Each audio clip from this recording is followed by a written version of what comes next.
बिस्मिल्लाहिर्रहमानिर्रहीम। 9 class chapter 6 work and energy का last topic last lecture है, तो 6.8 और 6.9 को डिस्कस करेंगे।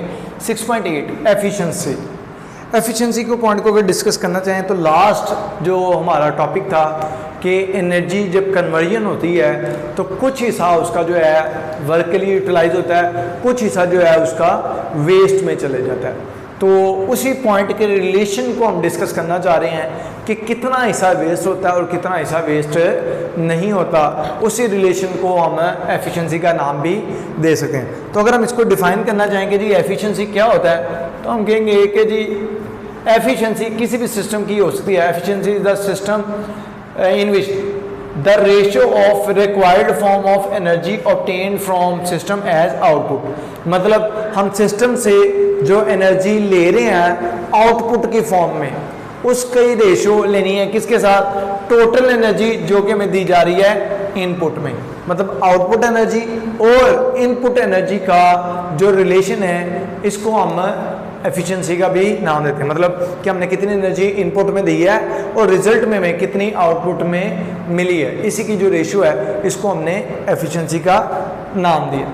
अब इससे हमें ये पॉइंट क्लियर हो जाएगा कि कितनी एनर्जी जो है वो वेस्ट हुई है और कितनी एनर्जी जो है हमारी यूटिलाइज हुई है। इसी रेशियो और इसी डेफिनेशन के मुताबिक अगर हम देखते हैं तो इसका हमारे पास फॉर्मूला भी आ जाएगा। फॉर्मूला एफिशिएंसी जो है वो बराबर होगा रिक्वायर्ड फॉर्म ऑफ आउटपुट, जो हमें रिक्वायर है एनर्जी आउटपुट में वो, और जो हमने टोटल इनपुट एनर्जी दी है, इन दोनों को डिवाइड करेंगे तो हमारे पास बाकी जो एनर्जी है वो आ जाएगी जो एनर्जी वेस्ट हुई है। अब इसी तरह से ये तो एफिशिएंसी आ गई। अगर हम परसेंटेज एफिशिएंसी मालूम करना चाहिए, कितने परसेंट ये वर्क इसने किया है, तो उसके मुताबिक अगर हम देखते हैं तो required form of output divided by total input energy. तो सिंपली है, अगर हमें परसेंटेज मालूम करनी होगी तो उसको मल्टीप्लाई कर देंगे 100 के साथ, तो हमारे पास उस सिस्टम की एफिशिएंसी आ जाएगी। अगर ये हमारे पास 1/1 हो जाता है तो हमारे पास जो सिस्टम होगा वो 100% आएगा। मतलब जितनी हम इनपुट में दें उतनी ही हमें आउटपुट में मिल जाए, तो इसका मतलब जो सिस्टम है वो 100% एफिशिएंट है।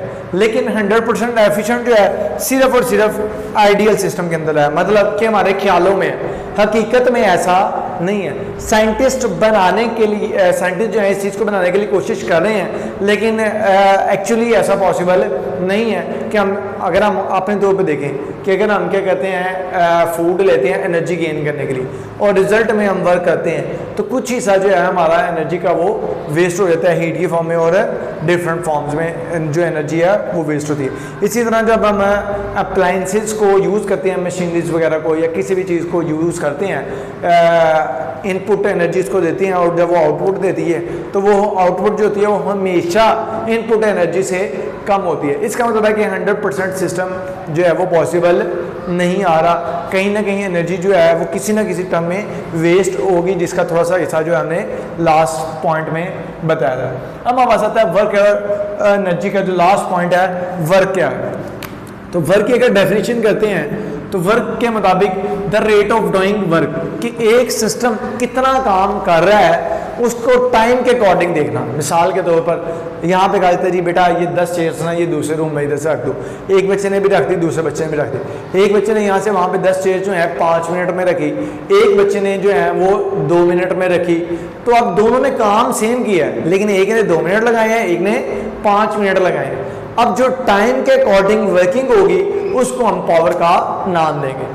तो उसके मुताबिक rate of doing work means time की जो रेशियो लेनी है वर्क के अकॉर्डिंग, तो उसको हम पावर का नाम देंगे। और ये हमारे पास इसी की डेफिनेशन से पॉइंट क्लियर है, तो वो हमारे पास क्या आ जाएगा, उसका फॉर्मूला आ जाएगा, मैथमेटिकल रिलेशन आ जाएगा हमारे पास इसका।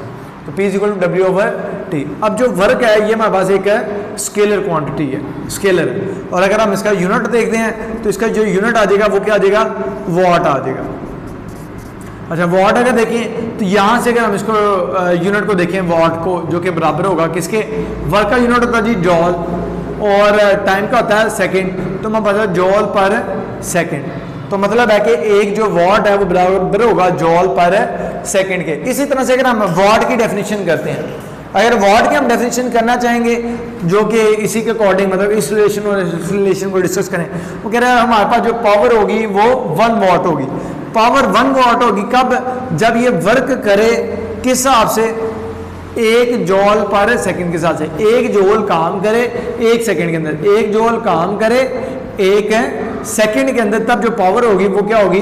1 वाट होगी। अब ये यूनिट्स यूज हम कर रहे हैं वाट का या फिर ये जॉल पर सेकंड का, ये छोटे हैं, तो बिगर यूनिट्स की तरफ अगर हम आते हैं तो हमारे पास आ जाएगा किलोवाट। असल में यूनिट तो वही है, लेकिन साथ में हमने क्या किया, प्रीफिक्स को ऐड कर दिया।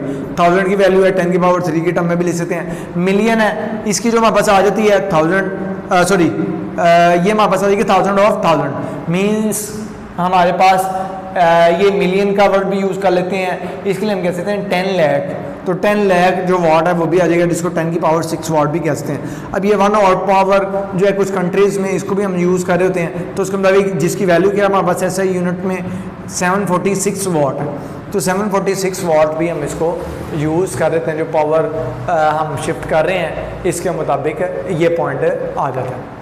तो अब तक के लिए इतना। इंशाल्लाह नेक्स्ट टॉपिक में नेक्स्ट लेक्चर के साथ नेक्स्ट चैप्टर के साथ मिलेंगे इंशाल्लाह। अल्लाह।